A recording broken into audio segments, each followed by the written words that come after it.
Now we're going to be moving into a supported bridge pose. If you don't have a block, you'll be using your arms, that's 90-degree arms, to be your support. So I'm going to turn so that you can kind of see me a little bit differently. I'm going to turn twice. You're going to come down onto your mat, feet are hip width apart. Just take one elbow and the other elbow. You're going to come down to lying down. So my head is facing you now. I'm going to turn in a moment, but I want you to take your block. Feet are hip width apart. Pull your feet towards each other.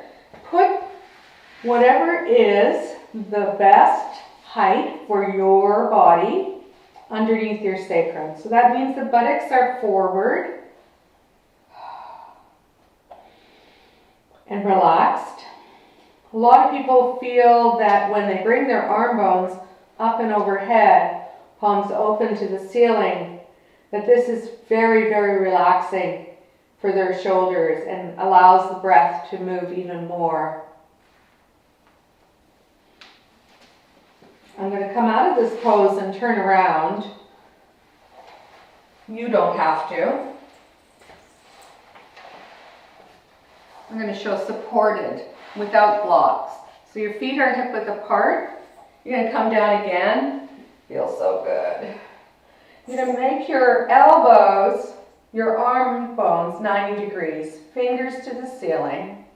You're going to press the backs of your arms into the floor. And you're going to squish your elbows a little closer, so they really are supports.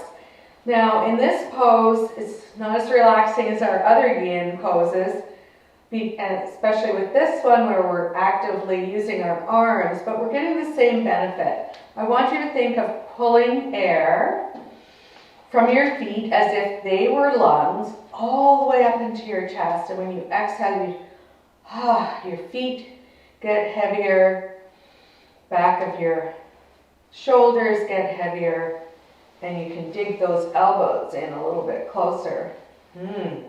If you want to take, those of you who can do supported bridge with the palms of your hands in your sacrum and your fingers around your hips, then go ahead and do that. That's more of almost a full back bend. And that can feel like a supported bridge because there's not as much energy. We're using our bones to do this. This is your big chance to bring air through the whole front of your body. The whole front of your body.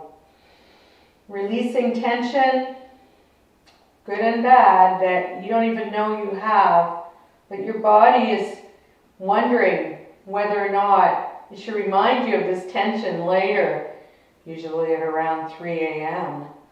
So this is a good pose to do before you go to bed, some version of a back bend, a supported bridge.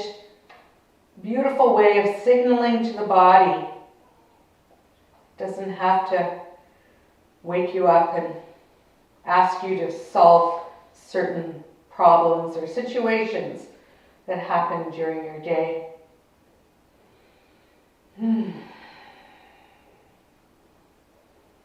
Those of you who have a block, I'd like you to remove the block. Those of you who have your arms at 90 degrees, I'd like you to take everybody to take your arms, once you remove the block, and the other people with the 90-degree arms, bring your arms out, scarecrow style, so that you have the back of your heart. It's going to have plenty of space for the transition. The transition is tuck tail, pubic bone to sternum, and you're going to imagine that your spine is like a slinky, and you're going to go slow, so slow. And the upper back, imagining each of the vertebrae touching, you're going to go slower than you want. Middle back, pull your feet towards your head, relax your hands, pull, pull, pull. Everything is going into the center. You're getting your mid back. Maybe you're going faster. Maybe you're going slower. You go at your rate, but do your best.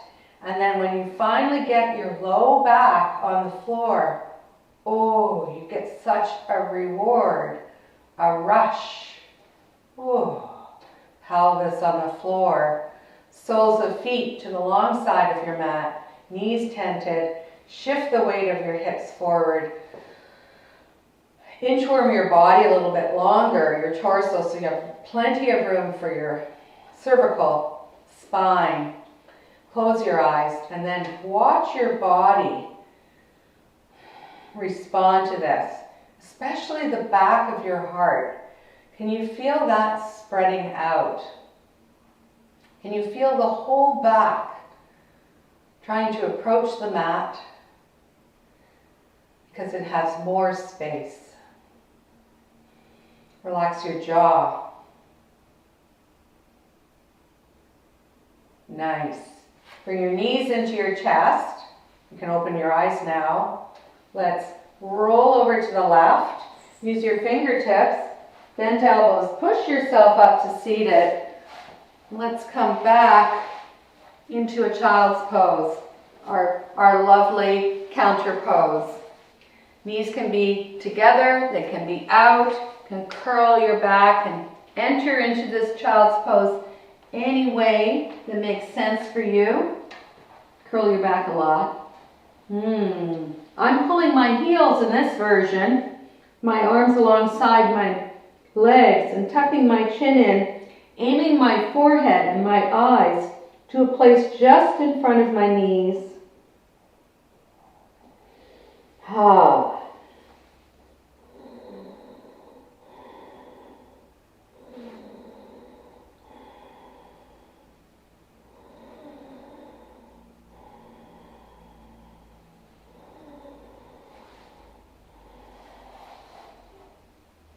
We're going to come up, we're going to crawl forward for a little bit of a back bend. Another back bend. Come onto your bellies. This time your hands can be out, wider than your mat. And your toes can be to the long side of your mat. So just kind of spread out a little bit. You can be, I call this the seal family. You can be baby seal. You can be the mommy seal with your hands out to the side like I first showed, so that you can feel that you can move from left to right. You can create this beautiful movement in your low back. Or you can be the alpha male, the seal that's so proud. And your hands right underneath your shoulders. That's right. And feel all that movement. Tuck your toes. That was just for a moment. I'm going right back into child's pose.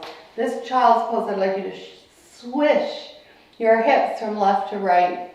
Shoelace side of the feet. Breathing. And then coming back up into Japanese seated posture just for a moment. And then noticing, I really like coming back to these neutral poses so that I can see and I can notice and I can be motivated holding those poses, the yin poses, and I can feel the difference in my spine and its relationship to my hips. You can flip the palms of your hands. Breathing.